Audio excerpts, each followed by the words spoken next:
Hello world of YouTube and welcome to the May 4th special. If you don't know what I'm talking about, it's where I'm going to make a Star Wars related video because it's May the 4th and May the 4th be with you. Star Wars Day. Shut up. It's established I love Star Wars. I've done a Let's Play of a Star Wars game. I want to do a Let's Play of other Star Wars game. In fact, my video of this year was supposed to be the top 11 of my favorite Star Wars games. But since my capture card's still on the fritz and I don't have a way to capture video game footage, I'm instead going to talk about Star Wars in general, and specifically my thoughts on Episode 7, what they've revealed so far, my opinions on the trailers, and kind of the concept behind the film, because I have opinions about all this sort of stuff, and I am excited for the film. Before I talk about anything in any negative connotation, I am excited for this film greatly. I love Star Wars. I even think Episode 1 is somewhat passable. Jar Jar aside, because I can't really forgive Jar Jar. I can forgive a lot of other things in the film because it has pod racing, which I think is kind of cool, Darth Maul, and Duel of the Fates, and I like a lot of the designs in Episode 1. I can't say the same for Episode 2. I think Episode 2 is the worst of the prequel trilogy. A lot of people say Episode 1 is, but I have to say Episode 2 is, because at least Episode 1 had those elements. Episode 2 just had nice-looking set pieces, a lot of which nothing was done with, and it's kind of upsetting because while people want to slam Jake Lloyd for acting the way he did as Anakin, he was a kid. Can't say the same for Hayden Christensen in Episode 2. I don't like sand. It's coarse and fun, and it gets everywhere. There's no excuse for it. But I can say that I do like Episode 3, and I am excited for this new film.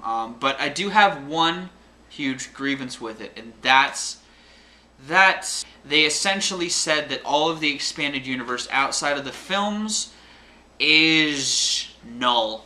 It doesn't count, it's not canon. And one of the big things I love about Star Wars is its lore. Whether it's stuff like from Jedi Knight, Jedi Academy, or it fell over when it wasn't supposed to. KOTOR. I love KOTOR. A lot of the expanded universe in Star Wars is flat out awesome.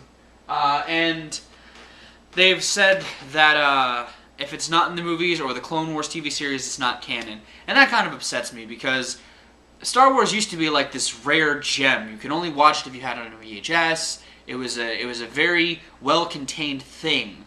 But they expanded upon that contained thing with so much lore, a lot of books, comics, just an expanded universe that stretches thousands of years before and after those three movies took place, before the prequels came even. Like, there was a lot of established lore, and now none of that matters.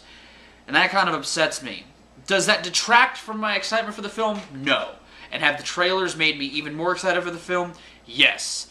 Lucasfilm knows their demographic. They know their fans. When I first saw the second trailer, that was my immediate thought. The editors at Lucasfilm know how to get to their fans' heartstrings. I mean, come on. You have the Jedi theme. You have the speech that is a reference to Return of the Jedi. You have Han and Chewie at the end. Like, all of that trailer is just beautiful.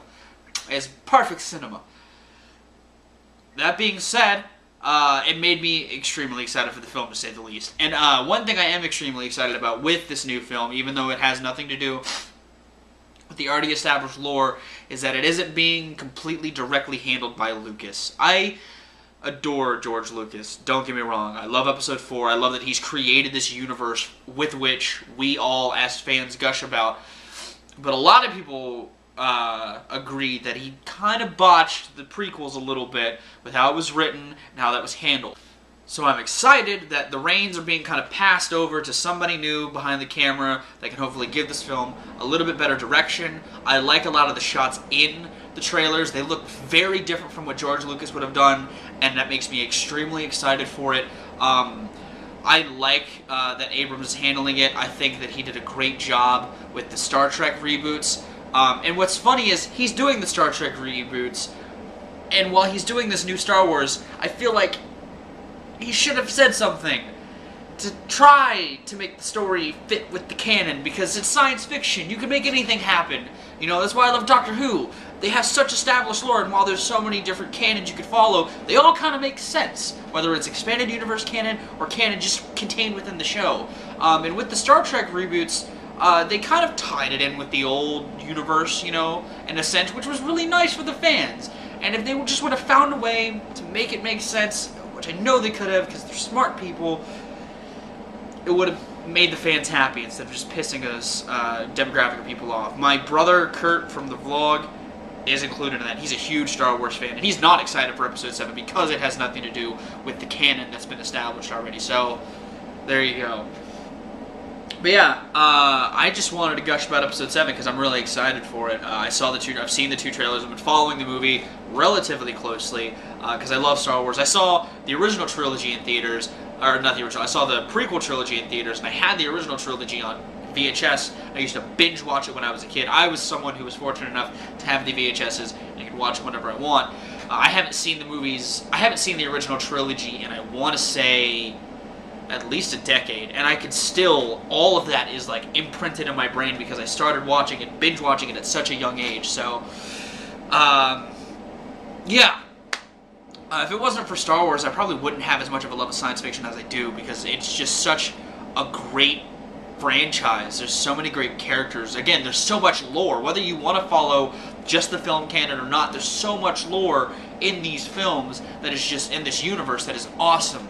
And there's so much I could talk about. That's why I try to make one of these once a year on May the 4th to talk about Star Wars, because I really owe it to Star Wars for helping shape a lot of my tastes as an adult, science fiction being one of them. I mean, I don't think I love Doctor Who, or Ender's Game, or even Star Trek, which is not a franchise that I'm completely familiar with, but I have interest in. Futurama. There's so much science fiction that I wouldn't have really got. I would have been maybe a little bit more hesitant to get into if it wasn't for Star Wars. I owe a lot to Star Wars, and as a huge fan of the series, I love the direction it's going in, and I'm excited for it. And yeah, that's it. Hopefully you guys, Star Wars fans, enjoyed your May the 4th. Hopefully those of you who went to Star Wars Celebration, if anyone watches this and went there, you had fun. I'm jealous. But I'm going to go. I've been Viral Rack. You guys are good days, lots of situations. I'll see you another day.